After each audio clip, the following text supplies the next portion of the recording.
اور یہ آدمی اور ہمیں نقصان پہنچاتا. دو ہیرو نہ نکل آتے. ایک تو شہید معظم، میں اس کو آج سلام پیش کرتا ہوں، 2 بچوں کے ساتھ گیا ہوا. وہ میری اور دوسرا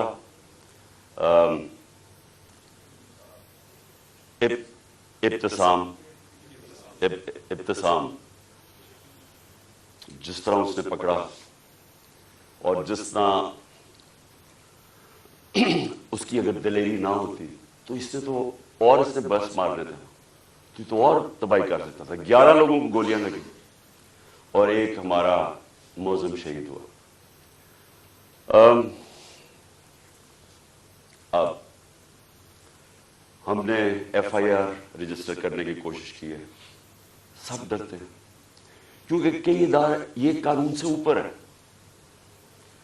میں آج جنرل باجوہ سے سوال پوچھتا ہوں کہ کیا فوج کا وقار اوپر جائے گا یا نیچے جائے گا اگر جو آپ کی فوج پہ کالی بھیڑیں غلط کام کر رہی ہیں، ظلم کر رہی ہیں، انسانوں پہ تشدد کر رہی ہیں، اگر آپ ان کے اوپر ایکشن لیں گے تو فوج کا وقار اوپر جائے گا، لوگ عزت کریں گے فوج کی. لیکن اگر یہ ہے کہ فوج میں ایسے لوگ بیٹھے ہیں جو ہمیں بھیڑ بکریوں کی طرح سمجھ رہے ہیں، مار داڑ کر کے، ڈرا دھمکا کے، اگر سمجھ رہے ہیں کہ اس طرح فوج کا وقار اوپر چلا جائے تو نفرتیں بڑھ رہی ہیں. آپ کے ایک میجر جنرل نے جو میرے خیال میں غداری میں پکڑا گیا، امریکہ کے لیے غداری کر رہا تھا، آپ نے اس کو سزا دی. فوج کا وقار اوپر گیا، غلط کام کر رہا تھا. تو کیا یہ اب میجر جنرل فیصل اس کی تفتیش ہونے دیں گے آپ؟ اور کیا اس ملک میں اب تفتیش ہو سکے گی جب جنرل فیصل کے اوپر الزام ہے، انٹیریئر منسٹر ثناء اللہ کے اوپر الزام ہے، اور تیسرا پرائم منسٹر شہباز شریف کے اوپر الزام ہے؟ کیسے تفتیش ہوگی؟ جب تک یہ 3 لوگ ریزائن نہیں کرتے تفتیش ہوگی کیسے؟ اور ادھر میں جنرل باجوہ آپ سے بھی فوج کے وقار کے لیے کہہ رہا ہوں کہ یہ پاکستانی فوج کو نقصان پہنچا رہے ہیں. اس طرح کی کالی بھیڑیں، یہ جو سمجھتے ہیں کہ ہم انسان ہی نہیں ہیں، بھیڑوں کو کبھی ادھر موڑ دو کبھی ادھر موڑ دو. آج وہ چور ہیں، کل وہ این آر او مل گئے تو اچھے ہو گئے ہیں، آج پھر آپ ان کو چور بنا دیں گے، کل پھر بھیڑی. ہم انسان ہیں، انسانوں کو جانوروں کی طرح نہ ٹریٹ کریں.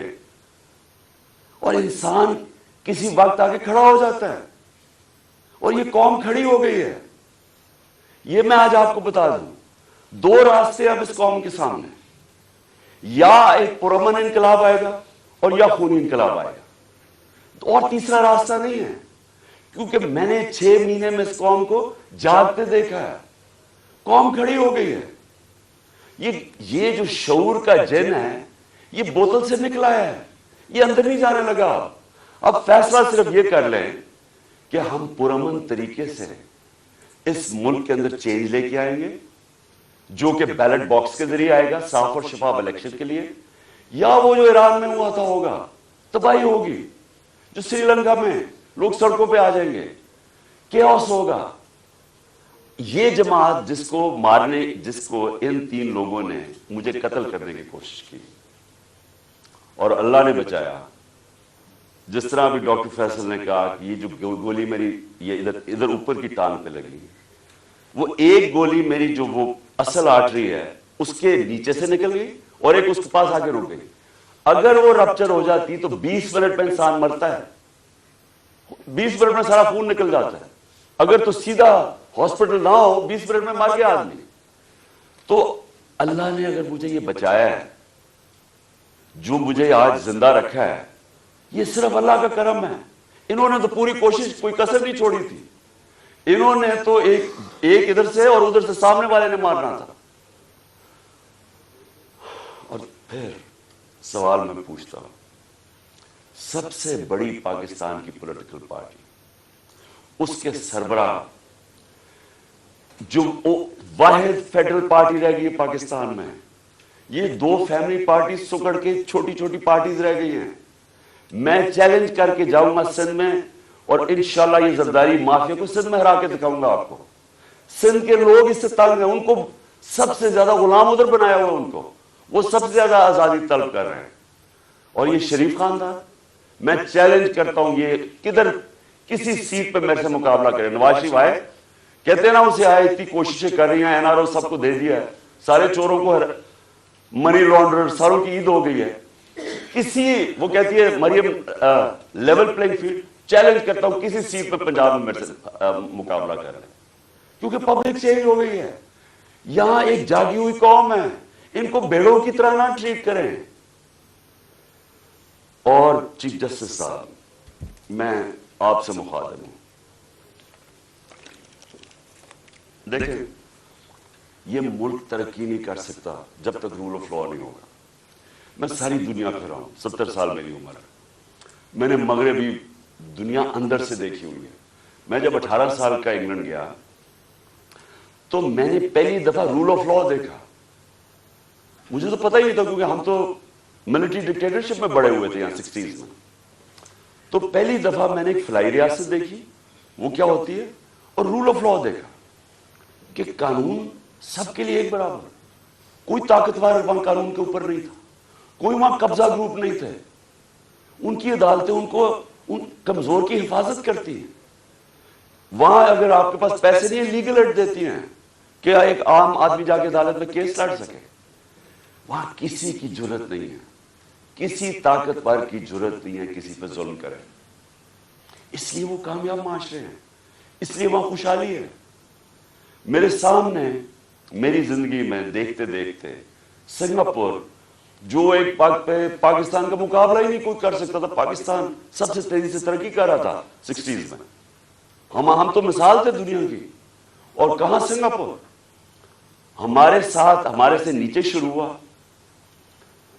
آج ہمارا جو پر کیپٹا انکم ہے وہ پتہ نہیں $2000 ہوگا, سنگاپور کا $60,000 ہے. کیونکہ ان کے اسٹیٹسمن لی کوان یو نے سب سے پہلے زور لگایا قانون کی بالادستی قائم کرنے کے لیے. اور اس نے جب قانون کی بالادستی ہوتی ہے تو کرپشن ختم ہوتی ہے. کرپشن تب ہوتی ہے جس ملک کے اندر قانون کی حکمرانی نہیں ہوتی, جب کوئی قانون سے اوپر نہیں ہوتا, جب کسی کو این آر او نہیں ملتا, جب لوگوں کو پتا ہوتا ہے کہ آپ جرم کریں گے, آپ جتنے بھی طاقتور آپ کو سزا ملے گی. صرف تب ایک معاشرے کے اندر انصاف ہوتا ہے اور وہ معاشرے میں پھر خوشحالی آتی ہے. ہمارے نبی صلی اللہ علیہ وسلم نے مدینہ کے اندر غربت تھی, لیکن انہوں نے پہلے انصاف قائم کیا, عدل اور انصاف. فلائی ریاست بنائی اور عدل انصاف قائم کیا. رحم دل ریاست بنائی اور عدل انصاف قائم کیا. اس کے بعد خوشحالی آئی, پہلے خوشحالی نہیں آئی.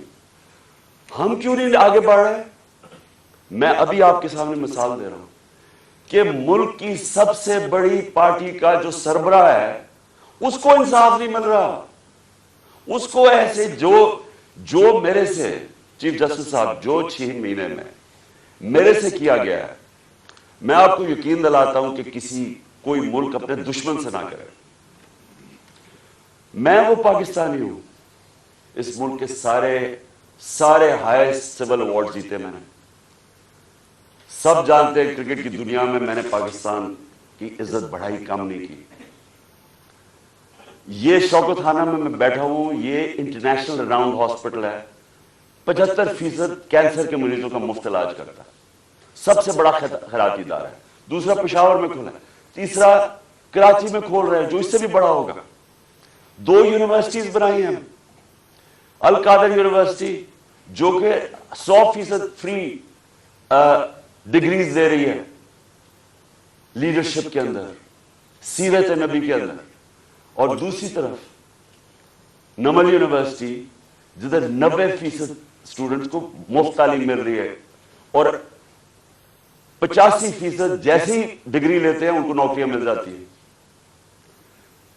2 یونیورسٹیز, 2 ہاسپٹل, تیسرا ہاسپٹل. یہ دنیا میں کوئی جانتے ہیں کسی پولیٹیشین نے ایک بھی بنایا ہو, کوئی اس ملک کی تاریخ میں کسی نے کچھ کیا ہو. اور پھر ایک پارٹی بنائی جو کہ سب سے بڑی آج پارٹی ہے پاکستان, 12 سیٹیں جیتا. اگر میرے سے یہ ہو رہا ہے، میرے گھر کے اوپر میرے نوکروں کو پیسے دیے گئے میرے خلاف جاسوسی کرنے کے لیے، ڈیوائس رکھنے کے لیے، گھر کے نوکروں کو میری فون کالز، جو میری پرائم منسٹر کی فون کالز تھی ان کی ریکارڈڈ کر کے ریلیز کی گئی ریکارڈنگ آفیشل سیکریٹس ایکٹ کی وائلیشن ہے. لوگوں کو جو ہمارے ڈونرز تھے ان کو ڈرایا دھمکایا گیا. ہر حربہ جو استعمال ہو سکتا ہے کہ ایک دشمن کے خلاف وہ میرے خلاف، یعنی یہ جو یہ میسج پہنچواتا ہے یہ جو الیکشن کمیشن ہے، جی میں نہیں کہہ رہا، پیچھے سے مجھے حکم ہے. ایف آئی اے والے جو کہہ رہے ہیں ہم نہیں کہہ رہے جی میں پیچھے سے حکم ہے. وہ 25 مئی میں جو پولیس والوں نے ظلم کیا تھا ہمارے، ہم کیا کریں جی ہمیں پیچھے سے حکم ہے. یعنی یہ ایک پاکستان کی جمہوری پارٹی سے مذاق ہو رہا ہے، ظلم ہو رہا ہے. یہ قوم کو تباہ کر رہے ہیں. قومیں تباہ ہوتی ہیں ایسے. ایسٹ پاکستان میں کیا ہوا تھا؟ سب سے بڑی جو جماعت الیکشن جیتی اسی کے خلاف ملٹری ایکشن کر دیا. ان کو جو رائٹ تھا ان کا وہ نہیں دیا. میں 18 سال کی عمر میں انڈر 19 میچ کھیلنے گیا ادھر، مارچ 1971. یہاں پریس سینسرشپ تھی. مجھے تو پتہ ہی نہیں تھا کہ کتنی نفرت ہے وہاں. کیوں نفرت تھی وہاں؟ کیونکہ ہم ان کو رائٹ نہیں دے رہے تھے. وہ الیکشن جیت گئے، ان کا پرائم منسٹر ہے. یہاں فیصلہ ہوا جی نہیں ہم نے ان کو نہیں بننے دینا، اور ہم نے اس کے خلاف ملٹری ایکشن کر ملک توڑ دیا. اسی اس پاکستان میں اپنے پاکستانیوں کو بتانا چاہتا ہوں کیونکہ یہ مجھے سب سے زیادہ تکلیف ہوئی اس کی، کہ 18 سال کے بعد، یہ 71 تھا، 18 سال کے بعد میں پاکستان ٹیم کیپٹن ایک بنگلہ دیش ایک ایگزیبیشن میچ کھیلنے گیا ہندوستان کے خلاف. دو ایگزیبیشن میچز. وہ 2 میچز ہم جیت گئے، وہ 2 میچ سیریز جیت گئے. میرے پاکستانیوں، وہاں جدھر نفرت تھی پاکستان سے 1971 میں، کیونکہ ہم ان کو رائٹ نہیں دے رہے تھے، انصاف نہیں کر رہے تھے، 50,000 لوگوں کا سٹیڈیم ایک ہی نعرہ مارا، پاکستان زندہ باد، پاکستان زندہ باد. ہوٹل سے جدھر ہمارا ہوٹل تھا اور جدھر سٹیڈیم تھا، سٹیڈیم سے ہوٹل تک لوگ سڑکوں پہ لائنوں پہ کھڑے ہوئے تھے، پاکستان زندہ باد. تو میں نے تب مجھے پتا چلا یہ کتنی بڑی ٹریجڈی ہے کہ ہم نے کتنا ظلم کیا ان لوگوں کے ساتھ جو ہمیں چھوڑنا نہیں چاہتے تھے، لیکن ہم نے ان سے انصاف نہیں کیا. اب وہی کرنے جا رہے ہیں. سب سے بڑی پارٹی کو دیوار کے ساتھ لگا رہے ہیں اور اس کے لیڈر کو قتل کر رہے ہیں، کوشش کر رہے ہیں. کیوں؟ کیونکہ چوروں کا ٹولہ اوپر جو بٹھا دیا ہے، ہم بھیڑ بکریاں مان نہیں رہے ان کو، اس لیے قتل کرو اس کو، جو ملک کی سب سے بڑی پارٹی ہے، تاکہ اگر عمران چلا جائے گا تو پارٹی تتر بتر ہو جائے گی. جو پارٹی فیڈریشن کو اکٹھا رکھ سکتی ہے وہ تو صرف تحریک انصاف ہے. ملٹری، اگر ملٹری اب ملک کو اکٹھا رکھ سکے تو ایسٹ پاکستان نہ ٹوٹتا. پولیٹیکل پارٹیز ملک کو اکٹھا رکھتی ہیں، ملٹری مدد کرتی ہے. یہ الٹا جا رہا ہے. یہ پھر کوئی تاریخ سے ہم نے کچھ نہیں سیکھا. کیا ہوگا؟ مجھے پتا تھا جس دن میں نکل رہا تھا، مجھے پتا تھا کہ یہ آج یا کل انہوں نے میرے پہ کوئی واردات کری ہے، کیونکہ مجھے پوری میسج آئی کہ جناب انہوں نے اب مجھے کہا کینسل کر دیں، اب نہ جائیں، انہوں نے مار دینا آپ کو. پہلے تو میں نے سوچا کہ کیا یہ واقعی کریں گے، کیا یہ واقعی یہ کر لیں گے کہ یہ ایک ملک کی ایک قوم کو نقصان پہنچائیں گے اپنے چھوٹے چھوٹے مفادات کے لیے، وہ اپنے پیسے بچانے کے لیے. کیونکہ ان کو سارا ڈر یہ ہے کہ اب یہ چوری کا پیسہ ہے، یہ جو این آر او ہے ہم نے جو لے لیا ہے، اب کہیں عمران خان آ کے اس کو ریورس نہ کر دے بس. تو انہوں نے تو قتل اور جانا سلام اللہ، ان سے کیا ایکسپیکٹ کرتے ہیں. لیکن یہ جو فوج کا جنرل، یہ ان کے ساتھ مل کے، اور یہ جو ہمارے سے ہوا ہے 6 مہینے، میں اپنی قوم سے سوال پوچھتا ہوں کہ کیا ہم اب ہمارا اب یہ سوال ہے، ہم نے اپنے آپ سے پوچھنا، کیا ہم نے ایسے رہنا یا ہم نے اپنی تقدیر بدل کے آزاد ہونا ہے؟ آزادی کے لیے قربانیاں دینی پڑتی ہیں. مجھے پتا تھا کہ انہوں نے واردات کرنی ہے، مجھے پتا تھا ایک یا اس دن ہونی تھی یا اگلے دن ہونی تھی. لیکن میرا یہ ایمان ہے کہ اگر آپ ان چوروں کی غلامی کے نیچے رہنا، اس سے بہتر ہے زندہ نہ رہو. میں یہ طے کر کے آیا، اور میں جیسے ہی ٹھیک ہوں گا میں پھر نکلوں گا سڑکوں پہ، پھر میں کال دوں گا، پھر اسلام آباد کی میں کال دوں گا. اس لیے کہ اس قوم کے اوپر اگر ان چوروں نے اور ان ظالموں نے حکمرانی کرنی ہے، اور اگر ہم بحیثیت قوم اس کو ایکسپٹ کر گئے، تو اس لیے پاکستان نہیں بنا تھا. یہ بڑی خواب تھی، اس لیے لاکھوں لوگ مرے نہیں تھے، شہادتیں نہیں ہوئی تھی. میں لاہور میں بڑا ہوا ہوں، ایک گھر نہیں تھا جو ایسٹ پنجاب سے ہے جدھر لوگوں کی قربانیاں، عورتیں بچے جس طرح قتل عام ہوئی تھی. یہ بڑی قربانی کے بعد ملک بنا تھا. قائد اعظم جب پاکستان لینڈ کیا، انہوں نے 3 ہفتے پہلے، انہیں پتا تھا انہوں نے زندہ نہیں رہنا. کسی کو نہیں بتایا کہ اگر دشمنوں کو پتا چل گیا تو وہ انہیں پتا کہ اگر قائد اعظم فوت ہو گئے تو یہ ملک نہیں بنے گا. کسی کو پتا نہیں چلنے دیا. اور 3 ہفتے پہلے لینڈ کرتے ہیں کراچی، تو ایڈمرل جو ان کا اسسٹنٹ تھا اسے کہتے ہیں، میں نہیں سمجھتا تھا کہ میری زندگی میں پاکستان بنے گا. اس لیے نہیں بنا پاکستان کہ چوروں کی ہم غلامی کریں، یہ ظالموں کی جو لوگوں پہ تشدد کرتے ہیں. آپ کو پتا ہے اعظم سواتی کو جب اس کے اوپر تشدد کر رہے تھے، اسے کیا کہہ رہے تھے کہ یہ عمران خان کو بتاؤ کہ اس کو ہم اس طرح ننگا کر کے ماریں گے. یہ ہمارے لوگ ہیں، یہ اس ملک کی سیکیورٹی کے لیے ہیں، اور یہ اس کو کہہ رہے ہیں اس کو کہ عمران خان کو پیغام دو کہ اس کو اس طرح ہم ننگا کر کے ماریں گے. پنڈی کا وہ مسٹر وائے جو ملتان کا ہے، مسٹر وائے بیٹھا ہوا ہے، وہ ہمارے ایم پیز کو بلا کے کہہ رہا ہے کہ دیکھو یہ پی ٹی آئی کی کوئی فیوچر نہیں ہے، اور عمران خان کو تو ہم نے وہ کرنا ہے جو اعظم سواتی سے کیا. یعنی یہ ہمارے لوگ ہیں. جنرل باجوہ جاگیں، یہ ملک تباہی کی طرف جا رہا ہے. یہ اگر آپ نے ان کے اوپر کالی بھیڑوں پہ ایکشن نہ لیا، یہ نفرتیں بڑھتی جائے گی، یہ قوم ٹوٹنے کی طرف جائے گی. عمران خان کو جب اللہ نے لے کے جانا ہے میں تو تیار ہوں اس کے لیے. ملک کا سوچیں، اپنی ذات سے نکل جائیں باہر کہ جی چھوٹے چھوٹے مفادات کے لیے، اپنی ذات کے لیے، یہ چوروں نے تو اپنے پیسے کے لیے، ہم اپنے ملک کو قربان کر رہے ہیں.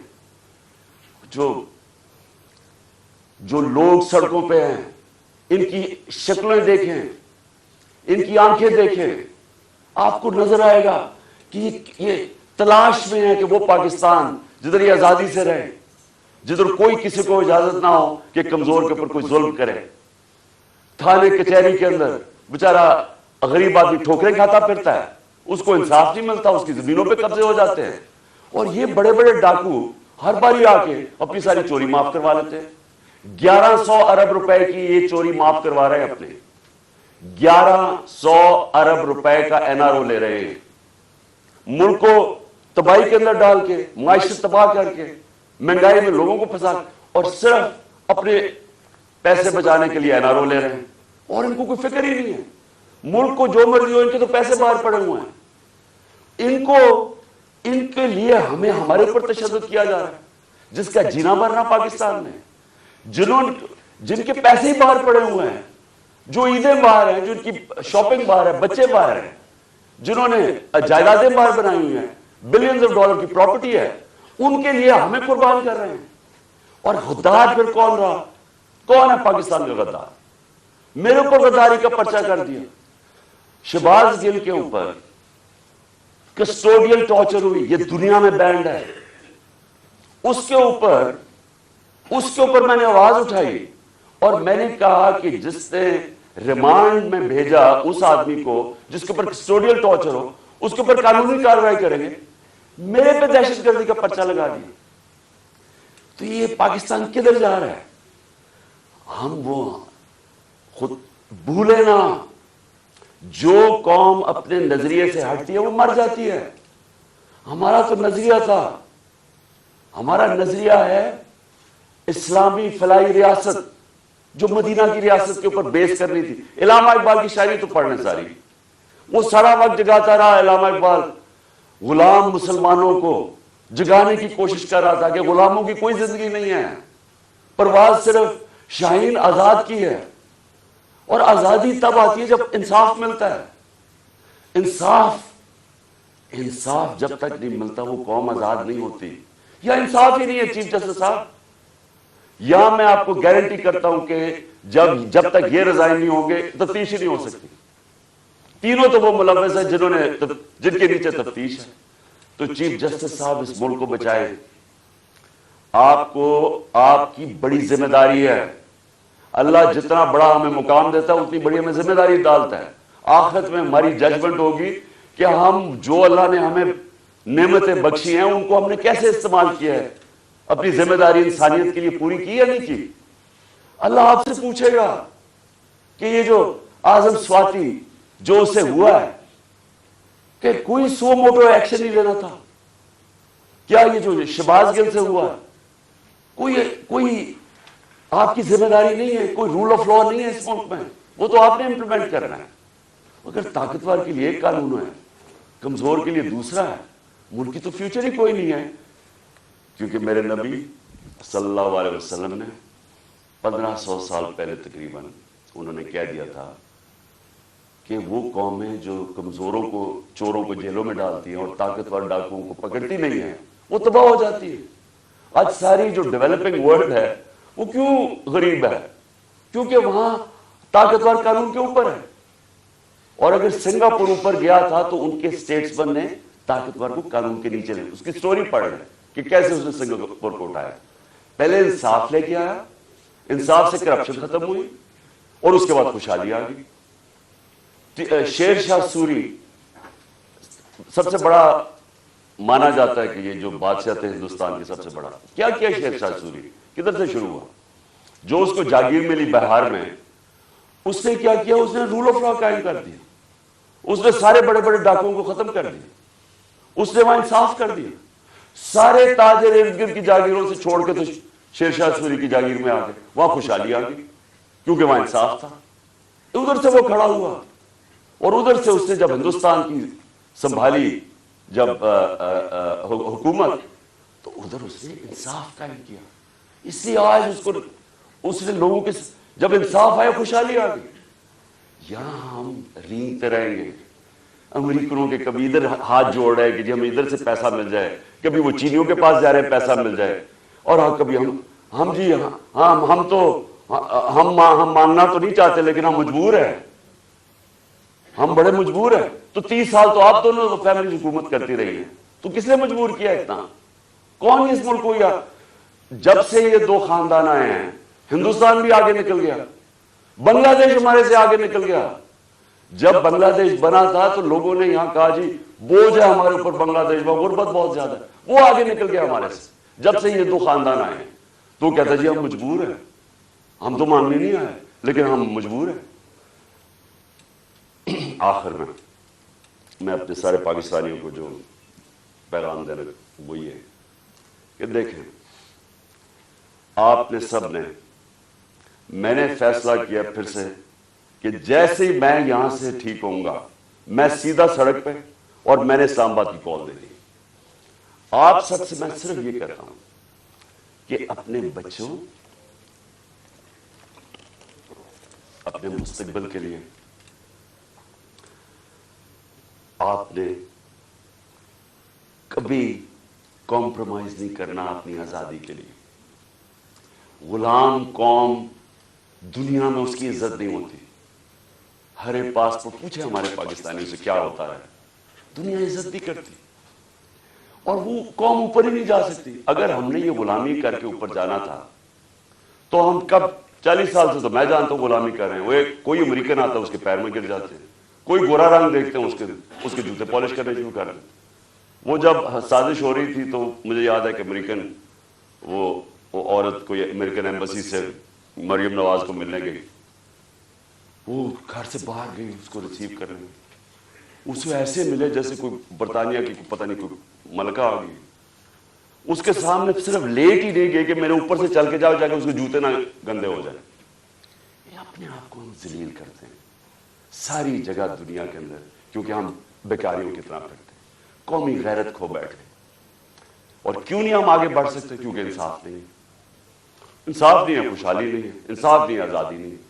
تو میرے پاکستانیوں، آپ نے سب نے جب تک یہ 3 لوگ ریزائن نہیں کرتے آپ نے پروٹیسٹ کرنا ہے.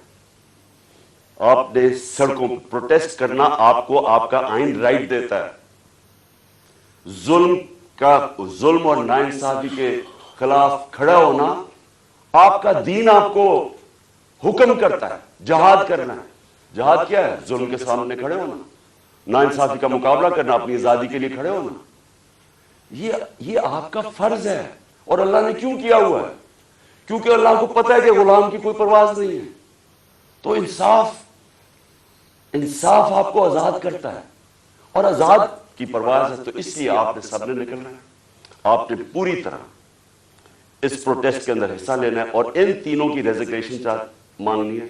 کیونکہ جب تک یہ 3 ریزائن نہیں کرتے، یہ جو کیس ہے یہ آگے نہیں بڑھے گا، اس کی تفتیش نہیں ہوگی، کیونکہ کنٹرول کرتے ہیں سب کچھ ہے. ایف آئی اے ساری ایجنسیز ان کے کنٹرول کے نیچے، تو کیسے انصاف ملے گا؟ جنرل باجوہ کو بھی کہنا، میں آپ کو آج کہہ رہا ہوں کہ یہ فیصل میجر جنرل فیصل کر رہا ہے، یہ اس ملک کو تباہی کی طرف لے کے جا رہا ہے. فوج اس ملک کی ضرورت ہے. ہم جو میری طرح کے لوگ آزاد سوچ ہی نہیں سکتے زندگی آزادی کے علاوہ، وہ چاہتے ہیں کہ ہماری فوج مضبوط ہو، کیونکہ مضبوط فوج ہی ہمیں آزاد رکھے گی. یہ کمزور کر رہا ہے فوج کو. ان حربوں سے ہماری فوج کمزور ہو رہی ہے. ہم جب تنقید کرتے ہیں یہ تعمیری ہے، یہ اپنی فوج کو کمزور کرنے کے لیے نہیں ہم کر رہے. ہم آپ کو آج کہہ رہے ہیں، ساری قوم آپ کو کہہ رہی ہے کہ یہ چوروں کے ساتھ ہم نے نہیں چلنا. قوم آپ کو بار بار کہہ رہی ہے. نہ یہ کریں کہ ہمیں ڈنڈے مار مار کے یہ فیصل کہ جی نہیں آپ نے بھیڑ بکریوں کی طرح ان کے ساتھ چلنا، نہیں چلنا انہوں نے، اور انتشار کی طرف جا رہا ہے قوم. سو مہربانی کریں، اس کو ریزائن کروائیں، اس کے اوپر پوری تفتیش کریں کس نے کس قسم کا ظلم کیا ہے. اعظم سواتی کے اوپر جو ہوا ہے، جو شہباز گل کے اوپر ہوا ہے، جو جمیل فاروقی کے اوپر ہوا ہے، ننگا کر کے، کون سی قوم اجازت دیتی؟ کبھی سنا ہے امریکہ کے اندر، امریکہ کے اندر، یورپ میں کسی آزاد قوم میں سنا ہے کہ اس طرح آزادی رائے کے اوپر کسی کو ننگا کر کے ماریں اور پھر دھمکیاں دیں آگے سے کہ یہ بتا دو کہ عمران خان سے بھی یہی ہوگا؟ یعنی یہ ہماری ایجنسیز ہیں، ان کا یہ کام ہے کہ ملک کو ہی کمزور کرو. تو پروٹیسٹ ہوگا جب تک یہ 3 ریزائن نہیں کریں گے. جیسے میں ٹھیک ہوں گا میں سڑک پہ پھر آ رہا ہوں اور میں اسلام آباد کال دوں گا، آپ تیار رہیں. انشاءاللہ اللہ نے مجھے بڑا بچایا ہے، مجھے ایک نئی زندگی دی ہے اور میرے میں عزم دے دیا ہے کہ میں اپنی قوم کی آزادی کے لیے پوری طرح لڑوں. پاکستان زندہ باد.